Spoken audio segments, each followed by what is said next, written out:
Es tremendo lo que está ocurriendo con Talleres de Córdoba. Ayer nos enterábamos de que Diego Martín Coca, a menos de 72 horas del debut de la T en el Clausura, pegaba el portazo, cansado de los tejes y manejes dirigenciales, de la falta de refuerzos, de la posibilidad de venta de algunos futbolistas que él consideraba clave en la estructura. Bueno, hoy también nos anoticiamos de que Carlos Tevez justamente será el reemplazante. Hoy de hecho ya asumió y ya está en conferencia de prensa con optimismo de cara a lo que viene. Pero vamos a hacer un desglose un poquitito más extenso para que el hincha de Talleres de alguna manera entienda que se ha perdido un gran técnico como Coca, con jerarquía, experiencia tanto en el plano local como internacional, donde seguramente el paso más destacado ha sido por Racing, donde se coronó campeón en el torneo de transición 2014. Después que también clasificó a varias Copas Libertadores con la Academia. También había ascendido con Defensa y Justicia en la temporada 2013-2014 en el fútbol mexicano.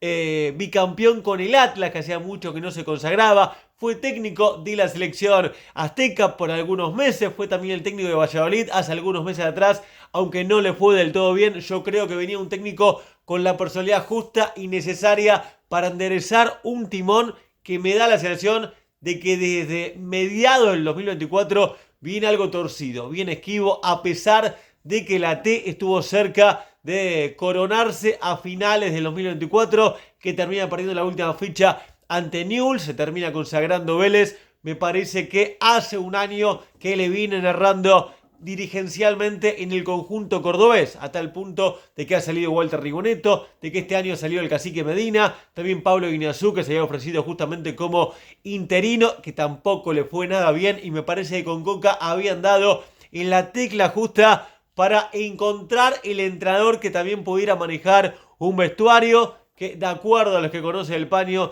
dicen que hay internas importantes, con algunos referentes que están más cerca de la dirigencia, otros que no tanto, así que habrá que ver obviamente cómo Carlitos Tevez puede equilibrar un poco el vestuario y puede dar la talla, teniendo en cuenta que el primer semestre de la T, a excepción de ese oasis en el desierto que fueron los penales en la final de la Supercopa Internacional disputada en la Nueva Asunción ante River, que le termina dando justamente a la T el título. Bueno, salvo ese rato, ese lapso, lo de Talleres ha sido flojísimo, a tal punto de que es el equipo que va último en la tabla anual general, con un plantel muy costoso, con jugadores de envergadura, de jerarquía, pero por eso te digo que no era el momento para esta clase de desprolijidades, de que el técnico que fuiste a buscar, que había llegado a fin de mayo,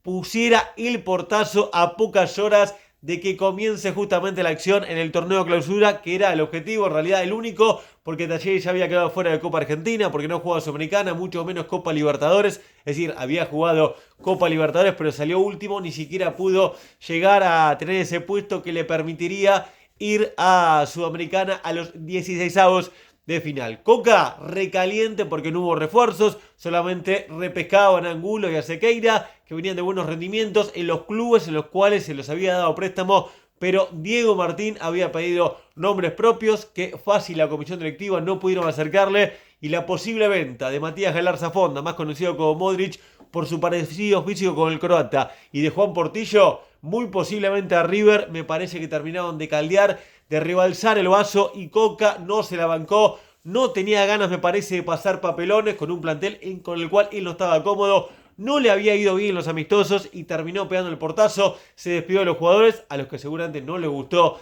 la medida drástica que tomó el entrenador, que venía para hacer una revolución en el fútbol cordobés y se termina marchando no a mitad de camino, sino que antes de que la competencia justamente comenzara. Tuvo algunas palabras con los periodistas agradeciendo la presencia, pero diciendo que más adelante va a hablar, pero solamente que no estaban los requisitos, las condiciones para que él pudiera seguir, porque no se había cumplido con lo acordado. ¿Por qué agarra Tevez justamente este barco? Definitivamente sin timón hasta el momento, porque lo excede las ganas de dirigir que tiene. Viene de un discreto paso en Rosario Central. Creo que lo más productivo que hizo el canalla fue haber ganado el Clásico. Hizo debutar a algunos jóvenes interesantes. Y después Independiente yo creo que fue más que aceptable el paso justamente de Carlitos, teniendo en cuenta que lo termina salvando del descenso y que luego estuvo a una victoria, justamente un triunfo que se le escapa ante Talleres, donde el rojo iba ganando 2-0. Se lo termina empatando